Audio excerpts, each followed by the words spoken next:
In the beginning, there was only the void, and from the melting ice of that void rose Ymir, the first giant, the eldest of all living things. But the void could not stay empty forever, for three young gods had been born into it, Odin, Vili, and Ve, and they dreamed of a world of earth and sky, of mountain and sea.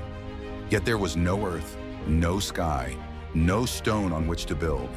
There was only the endless dark and the vast, sleeping body of the first giant. And so the gods made a choice, a terrible, world-shaping choice. To build their world, they would first have to commit the first murder in all of creation. Ymir slept, as he had slept since the dawn of everything, vast beyond measure, a mountain of breathing flesh in the mist. He did not know that his own grandsons had come for him. He did not know that the very blood in his veins would soon become the oceans of a world not yet born. Odin, the eldest, gave the word, and the three brothers fell upon the sleeping giant. It was not a quick thing. It could not be. Ymir was the size of a range of mountains, and the strength of the young gods was new to the world. But at last, and for the very first time in all of creation, a living thing was struck down. The eldest being that had ever drawn breath breathed his last, and the first giant died. But the death of Ymir was not the end of the killing, it was only the beginning. For when the giant fell, his wounds opened like broken dams, and from them poured blood beyond all reckoning. Not rivers, not floods, an ocean. It surged across the void in a rising red tide, swallowing everything in its path. And Ymir, remember, was not alone. From his own sweating body, a whole race of frost giants had been born. His children, his kin, the Jotnar. The flood took them all, one by one, and then all at once the giants drowned in the blood of their own forefather. An entire race swept away in a single tide, all but two. A giant named Bergelmir and his wife climbed into a hollowed vessel, a great wooden box, like a boat, like a cradle, and rode out the flood of blood. They alone survived, and from those two in secret, the race of the giants would one day begin again, carrying with them a hatred for the gods that would never, ever die. Now the gods stood over the fallen giant in a void washed red, and they began their terrible work. They dragged the vast body of Ymir into the very center of the yawning void, and there they took him apart.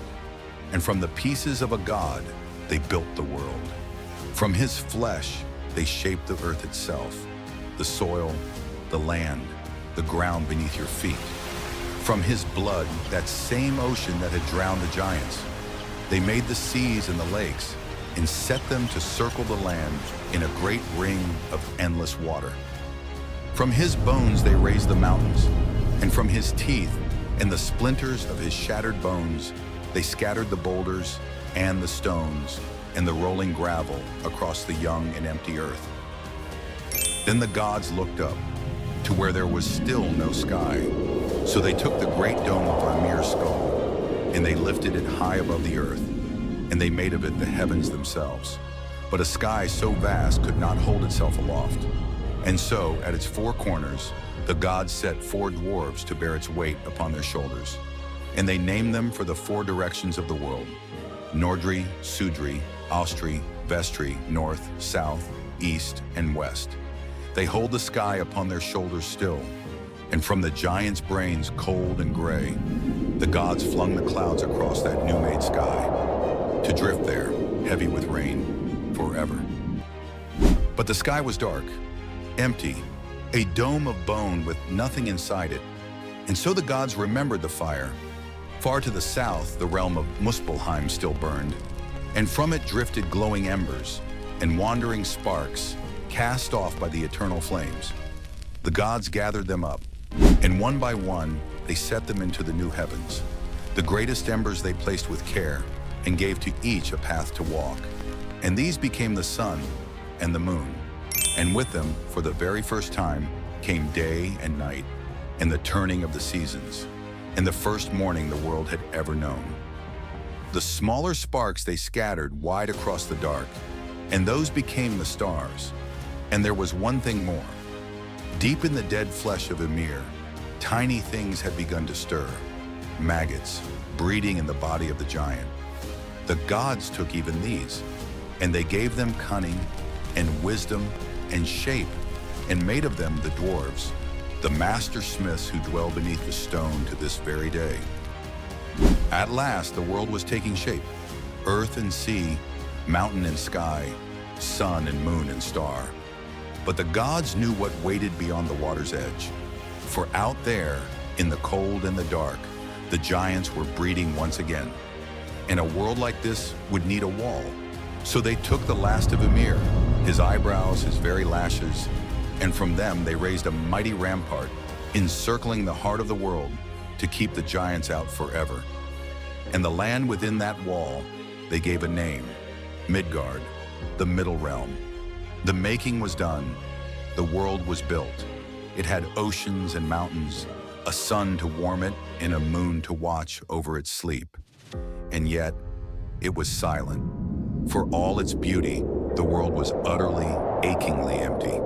There was no one to walk its shores, no one to look up and name its stars. And then, one gray and quiet evening, the three brothers walked along the edge of the new-made sea. And there, washed up upon the sand, they found two fallen logs, two lifeless pieces of driftwood, one of ash and one of elm. The gods stopped, and they looked down at the wood, and then they looked at one another. For in that moment a final thought was born, the last great act of creation. They would take these two dead and drifting things and breathe into them a soul.